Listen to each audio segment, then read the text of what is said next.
Here we are, another phenomenal month for PlayStation Plus membership. I'm going to dive into all four of these juicy, juicy games. But before I do, you're going to hit that button. You see what I did there? I thought you'd like that. Now, PlayStation Plus games for March are fast approaching. Can believe it. We are already 1 year into COVID, guys. Oh, will it ever end? We don't know about COVID ending, but we do know that the wait for these games is going to end on March 2nd. First and foremost, we have Final Fantasy VII Remake. This game took the world by storm when it originally launched.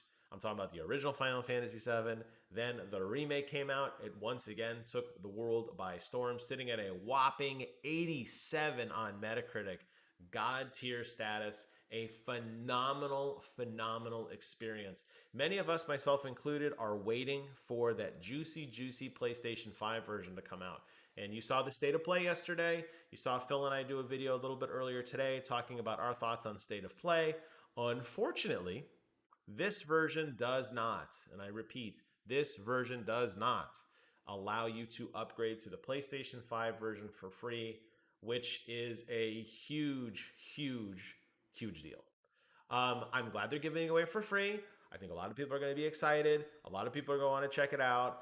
But they're, for whatever reason, they've done something to this SKU. They've earmarked it somehow. This game will not be available on PlayStation 5 free upgrade. And I think that is a major oversight and incredibly frustrating. But the base game on PlayStation 4 still looks great. And I hope they reconsider this. I know they're not. I hope they would. But if you're like me, you're going to probably just wait for the soon to be repackaged deluxe digital edition, which includes that juicy Yuffie DLC.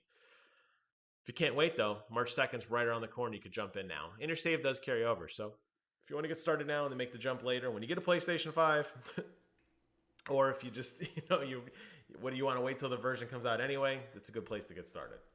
Up next, Remnant from the Ashes, sitting at a 78, which is a little lower than I think it should have been on Metacritic. Love this game. I did a separate video on it years ago when I played the hell out of it on Xbox Game Pass. I adore this game. I will absolutely play this again from A to Z. I beat it on the Xbox One. I got it on the Epic Games Store. I beat it there, and it's going to come out for PlayStation. And you better believe I'm going to play it again. This is a phenomenal Dark Souls versus game that is just so juicy and delicious and fun. Highly recommend this one. Grab a buddy, play along. You are going to have a blast. The story isn't the best, but everything else is.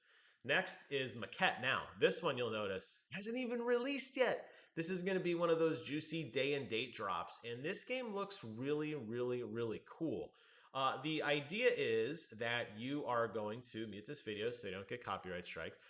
It's a puzzle game from Annapurna, and basically the world is nested in itself multiple times. So you can see here that this world is like built on itself, on itself, on itself. And in order to progress through some parts of the world, you have to interact with smaller versions of them. And actually, I think I jumped a little too far ahead here. Yeah, you'll see that that block is in the way, right? Now, you can't move the block. Oh, I'm even too far. There we go.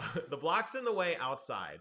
There's a smaller version of the block inside. So this is the same world replicated in on itself, and it basically mirrors on itself. When you move that little block that's shining on the table, it'll move the block in the real world to let you progress.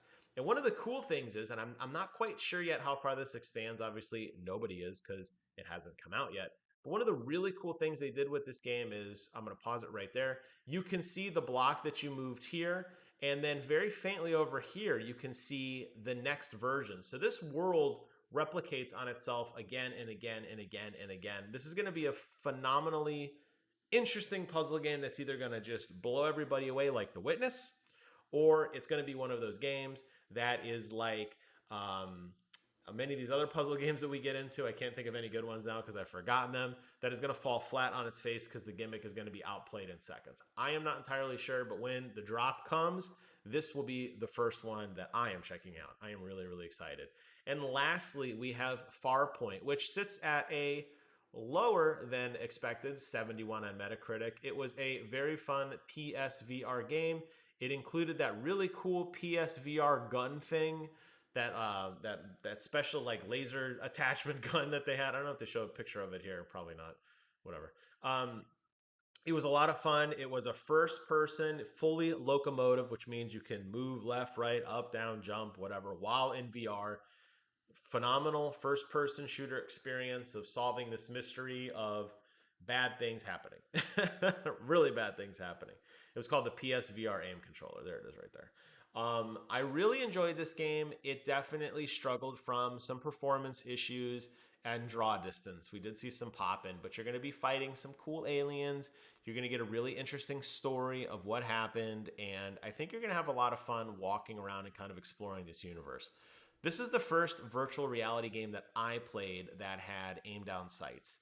And it was incredibly cool to have a gun with a sniper scope and to hold the gun up to my eye and to be able to look in a virtual reality space through the scope to get magnification to hit enemies at range.